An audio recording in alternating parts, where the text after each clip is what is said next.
But we're going to talk this morning about Microsoft's new Surface devices with advanced AI capabilities, promising enhanced features, longer battery life, and support for their Copilot AI chatbot. This follows other big AI announcements from Google. We also heard, of course, from OpenAI last week. We're going to be hearing from Anthropic here in France, actually, tomorrow. Joining us right now, though, is Joanna Stern, Wall Street Journal senior personal technology columnist, and, of course, a CNBC contributor. Good morning to you. You just wrote all about these new devices. And so I guess we'll just ask you, the Roger Ebert question, thumbs up, thumbs down. What do you think? Look, I haven't gotten to test them for a long period of time, but from what I see early out of the gate, thumbs up for sure. This is not only a big deal for Microsoft here on AI, but also really in the race to catch up with Apple on their ARM chips. I mean, Apple kind of blew it open a few years ago, just created some laptops that got rid of a lot of the pain points we've had with laptops. They're cool, they last long, the performance is good, and Microsoft has struggled to do that. So here they are with their Copilot Plus PCs. They use Qualcomm chips. They promise great battery life, great performance. So I'm really looking at the basics here, and if they can get the basics right, then I think Microsoft does have a hit on its hands.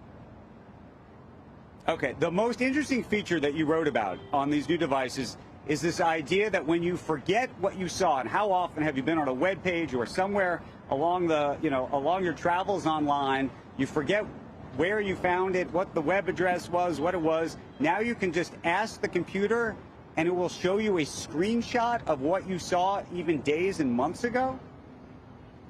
Yeah, so it definitely sounds creepy, and I asked Satya Nadella, CEO of Microsoft, about this, but here's what's happening. There is now a chip on the device that enhances AI, and there is a model on the device. This isn't going to the cloud. So it is taking screenshots of what you're doing. I can tell you, that does sound creepy, right? Takes screenshots of what you're doing throughout the day, and then on the device, it's using AI to figure out things. It's looking at the images, it's looking at the text. So then you can go into the search box and say, I saw a picture of a guy on CNBC. He looked like he was in Paris. And that may pop up just from putting in that semantic search. So good, cool, right? But also creepy. And what Nadella and the rest of Microsoft is saying here is that this is only happening on the device. It doesn't have to go to the cloud. I should also say that I did get to test the feature, and you can turn it off, and you can limit it from seeing certain websites. So you can put in chase.com or your bank, et cetera. What was putting that aside, which I actually think is a fabulous feature just because my memory, unfortunately, it doesn't feel as good as it should be all the time. What else was on the list that you think is going to make this super competitive with Apple? Of course, we are also awaiting to hear what Apple's going to be doing with its AI plans. We're going to be hearing about in June.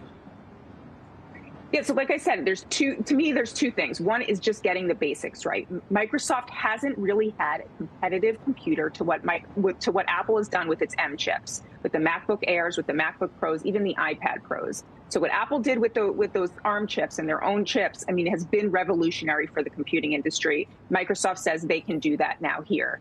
Then the second thing is those AI features, right? They're running on the device. Sure, you're still going to get, go to ChatGPT, that's going to the cloud. You're going to use Copilot, and they're all their big, large language models, that's going to the cloud. But the ability for developers to take advantage of this chip on the device that can do local AI processing, that's a pretty big deal. And I expect we'll hear more from Apple on that as well.